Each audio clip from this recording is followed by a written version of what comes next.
ఈ కార్యక్రమం చూస్తున్న మీకు అందరూ కూడాను నా యొక్క వందనాలు తెలియజేస్తున్నాను. Wish you happy Christmas. Wish you happy Christmas. మీకు అందరూ కూడాను క్రిస్మస్ యొక్క శుభాకాంక్షలు తెలియజేస్తున్నాను. ఈరోజు క్రీస్తు ప్రభు వారు జన్మించినటువంటి రోజు. దాన్ని మనం తెలుసుకుందాం.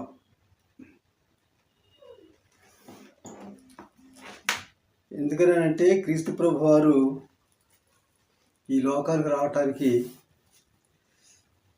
ఆయన అంతగా ఆయన రాలేదు. కానీ మామూలుగా సాధారణంగా అయితే మామూలు మనుషులు డాక్టర్ గారి దగ్గరికి వెళ్ళినప్పుడు మరి ఒక స్త్రీ మరి ఎట్లాగా ప్రసవం అవుతుందో అది కరెక్ట్గా చెప్పలేరు. ఈ రోజని ఆ రోజని పలానా రోజని చెప్పలేరు. కానీ క్రీస్తు ప్రభు వారు జననం గురించి యెషయా గ్రంథంలో రాయబడి ఉన్నది.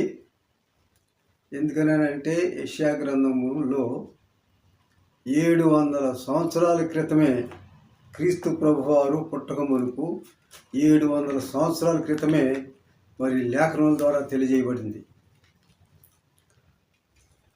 యెషయా గ్రంథంలో ఉంది, మీకా గ్రంథంలో కూడా రాయబడి ఉంది.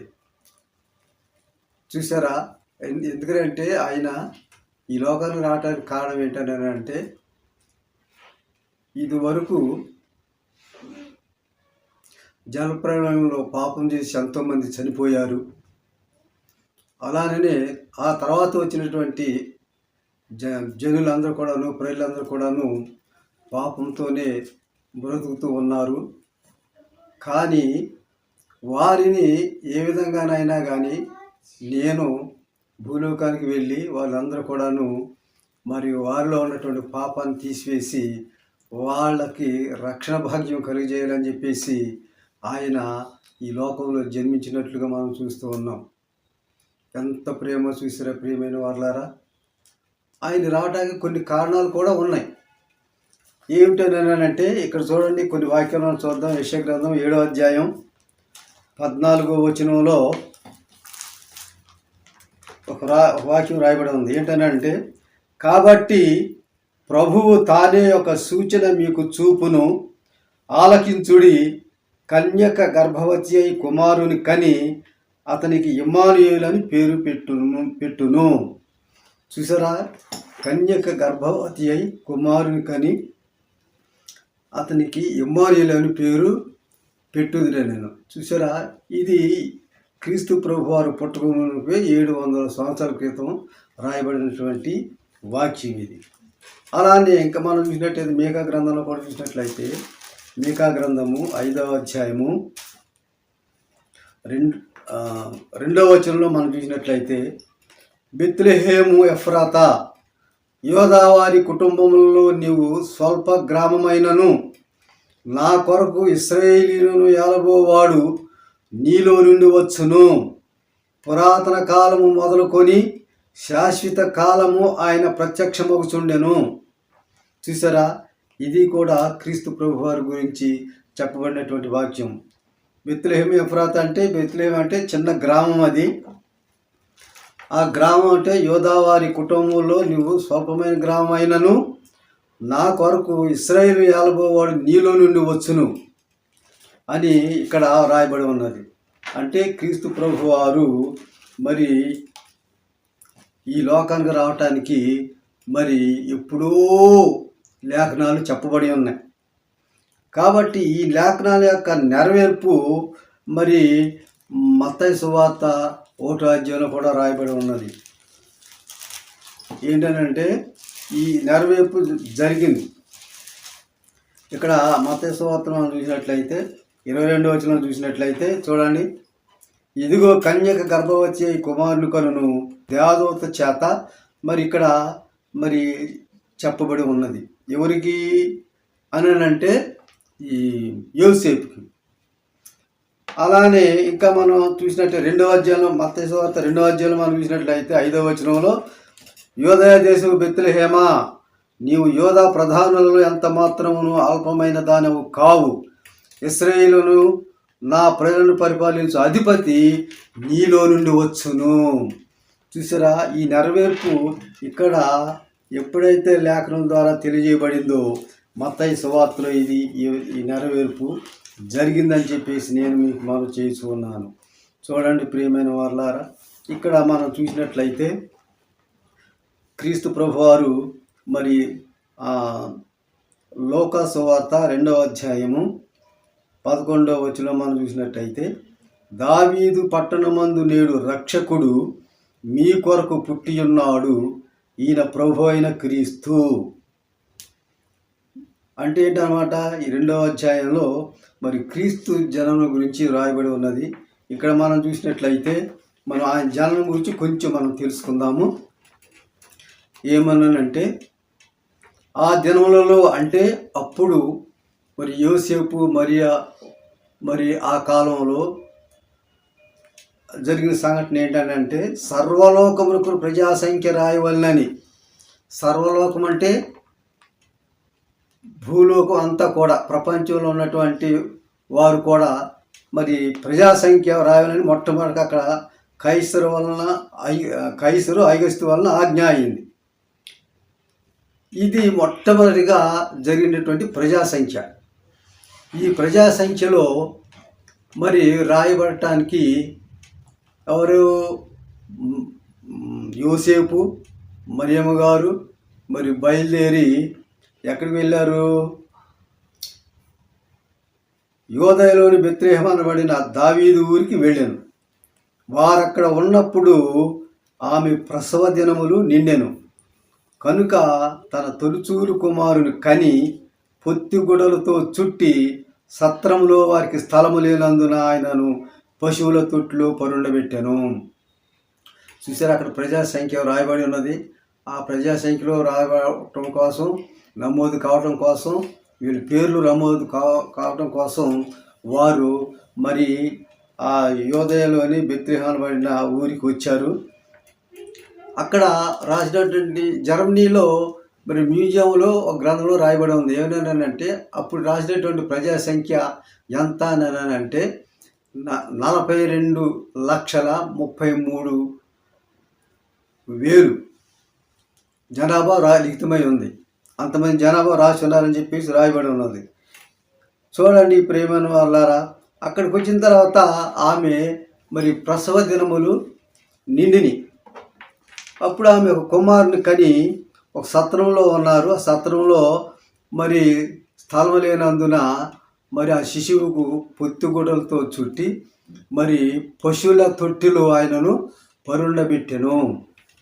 చూడండి ప్రియమైన వాళ్ళారా, ఎంత దీనమైన స్థితి. ప్రియమైన వాళ్ళారా, మనం చూడండి ఇక్కడ మన కోసము ఆయన ఈ లోకానికి ఎంత దీన స్థితిలో మరి వచ్చి ఉన్నారో ఒక్కసారి ఆలోచన చేయండి. ఎందుకనంటే ఆయన మన కోసం, నా ప్రజల్ని నేను రక్షించుకోవాలి, నా ప్రజల్ని నేను మరి కాపాడుకోవాలి అని చెప్పేసి ఆయన బాలుడుగా మరొక మనిషిగా మనిషి రూపము దాల్చి ఈ లోకానికి వచ్చి ఉన్నారు. ఎంత దీనమైన స్థితి. ఈ రోజుల్లో ఏదో ఒక స్త్రీ మరి ప్రసవం అవ్వాలనంటే వెంటనే ఎక్కడికి వెళ్తారు, గవర్నమెంట్ హాస్పిటల్కో మంచి ప్రైవేట్ హాస్పిటల్కో చూసుకుని వెళ్ళిపోతూ ఉంటారు. కానీ ఆ రోజుల్లో ఆయనకి స్థలమే లేదు. నక్కలకు, బొరియలను, ఆకాశ పక్షులకు గూళ్ళున్నవి కానీ మనిషి కుమారునికి తలవాల్చుకుంటకు స్థలము లేదు. చూసారా, ఇంత కంగుల స్థలం కూడా ఆయనకి దొరకలేదు. ఆయన సృష్టించినటువంటి ఈ లోకము, ఆయన సృష్టించినటువంటి ఈ మనుషులు మరి ఆయనకు స్థలం లేకుండా చేశారు. అందుకనే ఆయన చూడండి, ఆయన దీనస్థితి, ఆయన మరి ఎంత హీన స్థితిలో ఆయన ఈ లోకానికి వచ్చినారో మీరు ఒక్కసారి ఆలోచన చేయండి. ఎవరి కోసము అని అంటే మన కోసము, మనల్ని రక్షించడం కోసం. ఎందుకంటే అసలు ఈ లోకానికి ఎందుకు రావాల్సి వచ్చిందని అంటే ఒకసారి మనం ఆలోచన చేద్దాం ప్రియమైన వాళ్ళారా. ఎందుకు వచ్చారు ఈ లోకానికి అని అంటే మరి లూకా సువార్త 4వ అధ్యాయంలో మనం చూసినట్లయితే కొన్ని లేఖనాలు రాయబడి ఉన్నాయి. ఏమన్నానంటే చూడండి, 4వ అధ్యాయం 18వ వచనంలో, మరి ప్రభు ఆత్మ నా మీద ఉన్నది, బీదలకు సువార్త ప్రకటించుటకై ఆయన నన్ను అభిషేకించెను, చెరలోనున్న వారికి విడుదలను, గుడ్డి వారికి చూపును కలుగునని ప్రకటించుటకును, నలిగిన వారిని విడిపించుటకును, ప్రభు హితవత్సరము ప్రకటించుటకును ఆయన నన్ను పంపియున్నాడు. చూసారా, ప్రభువు ఎందుకని వచ్చారో వీళ్ళందరికీ సహాయం చేయడం కోసం. మెయిన్ ఏంటంటే బీదలకు సువార్త ప్రకటించాలని, తర్వాత చెరలోనున్న వారికి విడుదలను. చెర అంటే ఏంటి?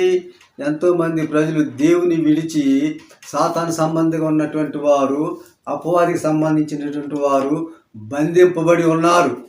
అటువంటి వారిని అందరూ కూడాను విడిపించాలని ఉద్దేశం ఆయనకు ఉంది. కాబట్టి ఆయన ఈ లోకానికి వచ్చి ఉన్నారు. గుడ్డి వారికి చూపును కలుగునని ప్రకటించుటకును, నలిగిన వారిని విడిపించుటకును.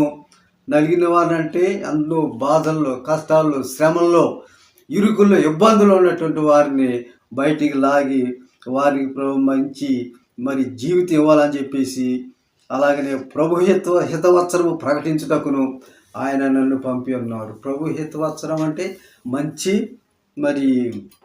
సువార్తమానం ప్రకటన, దేవుని యొక్క సువార్త ప్రకటించడం కోసం ఆయన ఈ లోకానికి వచ్చి ఉన్నారు. ఇంకా మనం చూసినట్లయితే 1వ యోహాను రాసిన పత్రిక 3వ అధ్యాయము 5వ వచనంలో మనం చూసినట్లయితే దేనికి వచ్చారు అని అంటే చూద్దాము. పాపములను తీసివేయుటకై ఆయన ప్రత్యక్షమాయను. దేనికి వచ్చారు ఆయన? ప్రత్యక్షమయటం అంటే భూమిలోనికి వచ్చారు, భూమి మీదకి. పాపములను తీసివేయుటకై ఆయన ప్రత్యక్షమాయను. అట్లాగే 8వ వచనంలో మనం చూసినట్లయితే అపవాది యొక్క క్రియలను లయపరచుటకే దేవుని కుమారుడు ప్రత్యక్షమాయను. ఇంకో దేనికి వచ్చారనమాట? అపవాది యొక్క క్రియలను లయపరచుటకు ఆయన ఈ లోకానికి వచ్చారు. ఎందుకనంటే ఇప్పుడు ఎక్కువగా మంది ప్రజలు అపవాదికి సంబంధించినటువంటి వారుగా ఉన్నారు. దేవుణ్ణి ఎరిగినటువంటి వారు, తెలియనటువంటి వారు ఎంతోమంది ఉన్నారు. కానీ దేవుని తెలిసినటువంటి వారు కొద్దిగా ఉన్నారు. తెలియనటువంటి వారు ఏంటన్నమాట? అపవాదికి సంబంధించినటువంటి వారే. అపవాది యొక్క క్రియలను లయపరచుటకే ఆయన కుమారుడు ప్రత్యక్షమాయెను. ఇవన్నీ చేయటానికి ప్రభువారు ఈ లోకానికి వచ్చారని చెప్పి నీకు మనం చేస్తున్నాను. అట్లాగే మనం చూసినట్లయితే తిమోతికి రాసిన పత్రికలు కూడా మనం చూసినట్లయితే తిమోతికి రాసిన పత్రిక 1వ అధ్యాయము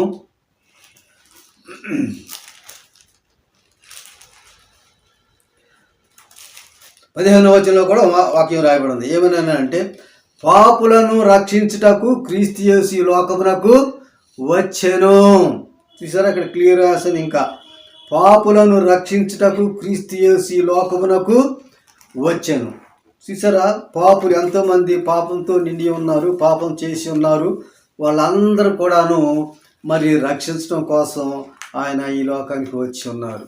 రక్షకుడు, ప్రియమైన వాళ్ళారా, చూసారా, రక్షకుడు. క్రీస్తు అని అంటే అభిషక్తుడు అని అర్థము, యేసు అని అంటే రక్షకుడు అని అర్థము. యేసు రక్షకుడు ఈ లోకానికి వచ్చి ఉన్నారు. ఎంత భాగ్యం చూడండి. ఎవరైనా మనము ఈ రక్షణ అనేటువంటిది, రక్షించటం ఒక విధము, రక్షణ పొందుకోవటం కూడా ఒక రకమైనటువంటి ఆత్మీయ దేవుడిచ్చేట కృప. రక్షణ భాగ్యం అంటే దేవుణ్ణి తెలుసుకొని దేవునితో సమానంగా ఉండటం కోసం ఆయన ఈ లోకానికి వచ్చి ఉన్నారని చెప్పేసి నేను మీకు మనం చేస్తూ ఉన్నాను. ఎంత గొప్ప భాగ్యం చూడండి ప్రియమైన వారులారా. క్రీస్తు ప్రభు వారు మనకు మనం రక్షించడం కోసం ఈ లోకానికి వచ్చి ఉన్నారు. ఇంకా మనం చూసినట్లయితే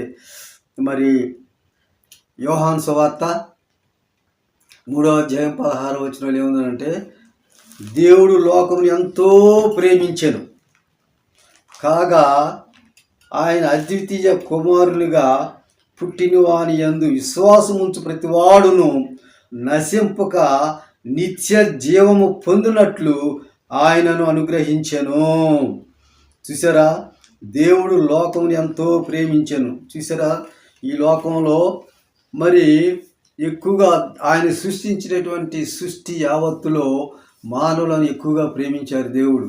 అందుకని తన కుమార్తెలుగా మనల్ని ఉంచుకోవటం కోసం ఆయన మరి ఈ లోకానికి వచ్చి ఉన్నారు, మనల్ని ప్రేమించారు. దేవుడు లోకముని ఎంతో ప్రేమించును. లోకం అంటే ఈ ప్రజలను ప్రేమించాడు. కాగా ఆయన తన అద్వితీయ కుమారునిగా పుట్టిన వాని యందు విశ్వాసముంచు ప్రతివాడును నశింపక నిత్య జీవము పొందునట్లు ఆయనను అనుగ్రహించెను. ప్రియమైన వారలారా, చూడండి ఎంత గొప్ప భాగ్యము. క్రీస్తు ప్రభువారు మరి మానవునిగా జన్మించారు. అసలు ఆయన అయితే మరి ఏ విధంగా ఉన్నారో అని అంటే మరి మొట్టమొదటిగా మనం చూసినట్లయితే యోహాను సువార్త మరి 1వ అధ్యాయం 1వ వచనం మనం చూసినట్లయితే ఏమన్నా ఉందంటే ఆయన ఇప్పుడు పుట్టడం కాదు, కానీ క్రీస్తు ప్రభువారు ఎప్పుడో ఆది అందే ఉన్నారు. ఆది అంటే ఎప్పుడు అనమాట, ఈ సృష్టి జరగక ముందే ఉన్నారు ఆయన. ఇక్కడ మనం చూస్తే దాని ద్వారా మనకు అర్థమవుతుంది. చూడండి, ఆది యందు వాక్యం ఉండెను, వాక్యము దేవుని యొద్ద ఉండెను, వాక్యము దేవుడై ఉండెను. ఆయన ఆది యందు దేవుని యొద్ద ఉండెను, సమస్తమును ఆయన మూలముగా కలిగెను. కలిగి ఉన్నదేదియు ఆయన లేకుండా కలుగలేదు. ఆయనలో జీవముండెను, ఆ జీవము మనుషులకు వెలుగై ఉండెను. ఆ వెలుగు చీకటిలో ప్రకాశించుచున్నది కానీ చీకటి దాన్ని గ్రహింపకుండెను. చూసారా, ఇక్కడ వాక్యము దేవుడై ఉండేను రాయబడి ఉంది.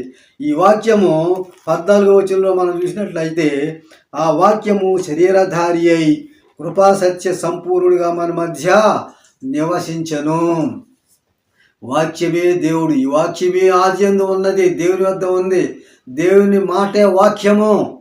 ఆ వాక్యము శరీరధారి అయి మరి శరీరము దాల్చి ఈ లోకానికి కన్యక మరి గర్భమున మరి జన్మించి మన ఈ లోకానికి వచ్చినట్లుగా మనం చూస్తూ ఉన్నాం. ప్రియమైన వారలారా, ఎంత మరి ప్రేమ మానవులంటే చూడండి, ఒక్క విషయం ఆలోచించండి ప్రియమైన వారలారా. అందుకని ప్రభువారు మరి మనలను పాపం లేని వారుగా చేయటం కోసం ఆయన లోకానికి వచ్చి ఉన్నారు. ఇక్కడ చూడండి, ఆయన జన్మించినప్పుడు గొర్రెల కాపరులు పొలములో గొర్రెలు కాచుకుంటూ ఉన్నారు.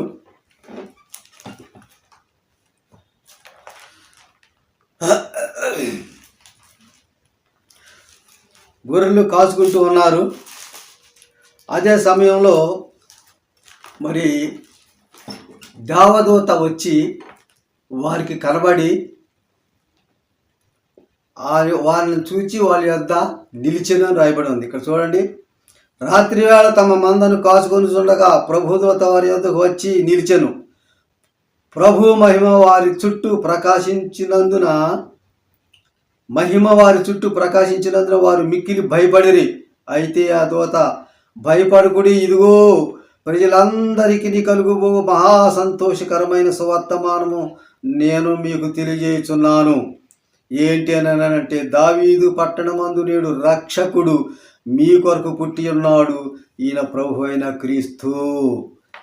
యువత తెలియజేస్తోంది ప్రియమైన వారలారా, భయపడవద్దు, దావీదు పట్టణం మందు క్రీస్తు జన్మించారు అని అంటే అప్పుడు వాళ్ళు కూడా మరి స్పందించి వెంటనే అరే దేవుడు మనకి తెలియపరిచారు అని చెప్పేసి వెంటనే వాళ్ళు కూడా ఏం చేశారు, దేవుని చూడాలని చెప్పేసి వెంటనే వాళ్ళు బయలుదేరి వెళ్ళి మరి పశువుల తొట్టులో ఉన్నటువంటి బాలును చూసి మరి చూసి వచ్చారు, చూసి కనుగొన్నారు, ఆయన నిజమైన రక్షకుడిని తెలుసుకున్నారు, చాటించారు. ప్రియమైన వారలారా, మొట్టమొదటిగా వెళ్ళారు. అలానే మరి తూర్పు దేశపు జ్ఞానులు కూడా వచ్చారు. తూర్పు దేశపు జ్ఞానులు అంటే మరి ఇశ్రాయేల్ రాజ్యానికి తూర్పులో ఉన్నటువంటి దేశాలు ఏమున్నాయి, అరేబియా దేశము, పర్షియా దేశము, అలానే ఇండియా కూడా, హిందూ దేశం కూడా ఉంది. ఈ దేశాల నుంచి 3 జ్ఞానులు బయలుదేరి వచ్చారు. వచ్చి ఏం చేశారు, మరి నక్షత్రం ద్వారా, మరి గొప్ప నక్షత్రము ఆకాశం నందు పుట్టింది. ఆ నక్షత్రము ఈ జ్ఞానులకు దారి చూపించింది. వీళ్ళు వస్తూ ఉన్నారు, నక్షత్రం దారి చూపుతూ ఉంది. మరి ప్రభువు ఉన్న చోటికి నక్షత్రము తీసుకొని వచ్చింది వాళ్ళని. లోపలికి వెళ్ళి ప్రభువుని చూసి మరియును ప్రభువును చూసి ఏం చేశారంటే ప్రభువుకి నమస్కారం చేసి ఏం చేశారు, కానుకలు ఇచ్చారు వాళ్ళు. ఏంటి కానుకలు? బంగారము, సాంబ్రాణి, బోళము సమర్పించారు. అంటే బంగారము ఒక రాజుగా మరి ఆయన గుర్తుగా ఉండటం కోసం ఇచ్చారు. అట్లాగే సాంబ్రాణి అంటే సువాసనగా మరి యాజకుడిగా ఉండి మనం సువాసనగా ఉండాలని చెప్పేసి మనలో ఉన్నటువంటి పాపాన్ని తీసేయడం కోసం ఆయన వచ్చాడని ఇక దానికి మరి తెలియజేస్తూ ఉన్నది. అలాగే బోళం అంటే ఆయన మరి చనిపోయినప్పుడు బోళం సమర్పిస్తారు కదా, ఆ బోళం చనిపోయి తిరిగి లేచిన దానికి గుర్తుగా ఆయనకి సమర్పిస్తూ ఉంటారు. అప్పుడే బాలుడుగా ఉన్నప్పుడే ఆయన యొక్క జరగబోయేటువంటి కార్యక్రమాలన్నిటి కూడాను ఆ కానుకల ద్వారా తెలియజేయబడింది ప్రియమైన వారులారా. కాబట్టి మరి క్రీస్తు ప్రభువారు మరి ఆ రోజున వెంటనే వచ్చి చూశారు. అయితే ఇప్పటికీ ఆయన జన్మించి ఆయన ఈ లోకానికి వచ్చి ఎంతో సేవలు చేసి వెళ్ళి ఉన్నారు. అప్పటి నుంచి ఇప్పటి వరకు కూడాను 2025 సంవత్సరాలు గడిచిపోయింది. అప్పటి నుంచి కూడా మనము మరి ప్రభువారికి క్రిస్మస్ అంటే దేవుని పుట్టినరోజును మనం జరుపుకుంటూనే ఉన్నాము. క్రిస్టమస్ అంటే క్రైస్ట్మాస్ అంటే ఏంటనమాట, మరి క్రైస్ట్ అంటే క్రీస్తును మరి మాస్ అంటే ఆరాధించుట, క్రీస్తును ఆరాధించుట. మనం ఎప్పుడు కూడా చూడండి క్రిస్మస్ సమయాల్లో ఏం చెప్తామంటే మరి హ్యాపీ క్రిస్మస్ అంటూ ఉంటాం. అంటే ఏంటనమాట, క్రిస్మస్ను ఆరాధిస్తున్నావా, పెళ్లి మీద ప్రార్థన చేస్తున్నావా అని చెప్పడం అన్నమాట. ప్రార్థన చేస్తున్నారా అని తెలియజేసుకోవటం అనమాట క్రిస్మస్ రోజున. అందుకని ఇక్కడ ఇప్పుడు కూడా రాయబడినటువంటి వాక్య ప్రకారం వాళ్ళందరూ దేవుని తెలిసిన వెంటనే రక్షకుడు పుట్టి ఉన్నాడని తెలిసిన వెంటనే వెళ్ళి చూశారు. అయితే ప్రియమైన వారులారా, ఇంతకాలం అయ్యింది, మానవులైనటువంటి మనము మరి దేవుని తెలుసుకున్న తర్వాత దేవుని చూడటానికి వెళ్ళామా? దేవుని మనము ఆరాధించామా? ఎప్పుడైతే మనము మరి దేవుని మనస్ఫూర్తిగా పాపము లేని వారముగా ఉండి మనం దేవుని ఆరాధించినట్లయితే అదే నిజమైన క్రిస్మస్. దేవుడు ఎప్పుడైతే మన హృదయంలో మనం జన్మింపజేసుకుంటామో, మన హృదయంలో ప్రభువారు మనకు ఎప్పుడైతే వస్తారో అదే నిజమైన క్రిస్మస్, అదే నిజమైన ఆనందము. అంతకంటే ఆనందము ఈ ప్రపంచంలో ఎక్కడా ఉండదు ప్రియమైన వారులారా, తెలుసుకోండి. నిజమైన క్రిస్మస్ అంటే చూడండి, అందరూ ఉంటారు, పాపంతో ఉన్నటువంటి వారు ఉంటారు, పాపం లేనటువంటి వారు ఉంటారు, వచ్చి ప్రార్థన చేస్తూ ఉంటారు, నామకా ప్రార్థన చేస్తూ ఉంటారు. కానీ ప్రియమైన వారులారా, దేవుడు రక్షకుడిగా అంగీకరించినట్లయితే, నిజమైన దేవుడు నా రక్షకుడు అని మనం అంగీకరించినట్లయితే అదే నిజమైన క్రిస్మస్ అని చెప్పేసి నేను మనం చేస్తూ ఉన్నాను. చూడండి, దావీదు పట్టణమందు నేడు రక్షకుడు మీ కొరకు పుట్టి ఉన్నాడు. నేడు రక్షకుడు అంటే నేడు అంటే ఈ వాక్యం చూడండి, ఎప్పటి నుంచో ఈ బైబిల్ ఎప్పుడైతే రాయబడి ఉన్నదో, ఇప్పుడే కాదు, దేవదూతలు ఎప్పుడైతే చెప్పి ఉన్నారో ప్రభు జన్మించినప్పుడు నేడు రక్షకుడు అని చెప్పారు. అదే మాట రాయబడి ఉంది. అదే మాట మనం ఇప్పుడు చూస్తూ ఉన్నాం. నేడు అంటే ఈరోజు ఏంటి, రక్షకుడు మీ కొరకు పుట్టి ఉన్నాడు. ఈయన ప్రభు అయిన క్రీస్తు. మరి ఈయన మరి నీ హృదయంలోకి ఆహ్వానిస్తున్నావా? నువ్వు చూస్తున్నావా? నువ్వు చూడటం అంటే నువ్వు దేవుని దగ్గరికి వెళ్ళి చూడాలి. గొల్లలు జ్ఞానులు చూసినట్లుగా నువ్వు వెళ్ళి చూసావా? వెళ్ళి చూడటం అంటే దాని అర్థం ఏంటని అంటే మనము దేవుని నిజమైన మరి భయభక్తులు కలిగి దేవుణ్ణి ప్రేమించటం, దేవుని యందు దేవుడు చెప్పిన మాటలన్నీ కూడా నెరవేరుస్తూ, ఆయన చెప్పిన వాక్యాలను కూడా నెరవేరుస్తూ మనం జీవించినట్లయితే మనము మరి నిజమైన రక్షకుడుగా మన హృదయంలో జన్మింపజేసినట్లుగా ఉంటుందని చెప్పేసి నేను మీకు మనం చేస్తూ ఉన్నాను. ప్రియమైన వారులారా, మరి ఇప్పుడు లోకంలో ప్రస్తుత పరిస్థితుల్లో మనం చూస్తే అనేక రకాలుగా ఉంటూ ఉన్నారు, అపవాద సంబంధులుగా ఉంటూ ఉన్నారు. అలా కాదు కానీ నామక క్రైస్తులుగా ఉంటూ ఉన్నారు. అలా కాదు. అలా అయితే ప్రభువారు మన హృదయంలోనికి రారు. మన హృదయంలో జన్మింపజేసుకోవాలి, దేవుని తెలుసుకోవాలి, దేవుని ప్రార్థించాలి. అప్పుడే ఈ లోకంలో పరలోక రాజ్యంలో కూడా మనకి ఎంతో ఆనందం ఉంటుంది. మనం నిత్య జీవము కలిగి ఉంటాం. ప్రియమైన వాళ్ళరా, నిత్య జీవం అంటే ఎప్పుడు జీవించి ఉంటాం, అంటే ఎప్పుడు బ్రతుకుతూ ఉంటాం. ఈ లోకంలో అందరితో కలిసి ఉంటాం, పరలోకానికి వెళ్ళినప్పుడు దేవుడితో కలిసి ఉంటాము. మరణం అయినటువంటిది వారికి ఉండదని చెప్పేసి నేను మనం చేస్తూ ఉన్నాను. ప్రియమైన వాళ్ళారా, కాబట్టి మరి ఈ ప్రభు వారిని ఈ క్రిస్మస్, నిజమైన క్రిస్మస్, ఈరోజు క్రిస్మస్, నువ్వు దేవుని అంగీకరిస్తున్నావా? నీ పాపాలన్నీ నీలో నుండి తీసివేసుకుంటున్నావా?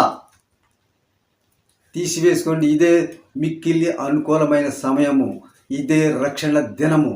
ఈరోజే మీరందరూ కూడా మార్పు పొంది నేను దేవుని కోసం జీవిస్తాను, దేవుడు నాలోని జన్మింపజేసుకుంటాను, నా హృదయంలో దేవుడు ఉంటారని చెప్పేసి అనుకుంటే అని ఆ విధంగా మనం ప్రవర్తించినట్లయితే దేవుడికి మంచి మరి కృపలు ఇస్తారు. అదే నిజమైన క్రిస్మస్. ఈ క్రిస్మస్ ఆనందం మరి ఎక్కడ దొరకదు, క్రీస్తులోనే ఉందని చెప్పేసి నేను మీకు మనం చేసి ఉన్నాను. కాబట్టి ప్రియమైన వారలారా, మనం అందరూ కూడా అట్టి భాగ్యాన్ని, అట్టి రక్షకుణ్ణి మనం అంగీకరించి మనం ముందుకు సాగినట్లయితే మనకి ఎంతో మరి దేవుడు కృప అనుగ్రహిస్తారని చెప్పేసి నేను మీకు మనం చేస్తూ ఉన్నాను. దేవుడి వాక్యాన్ని దీవించునుగాక. God bless you.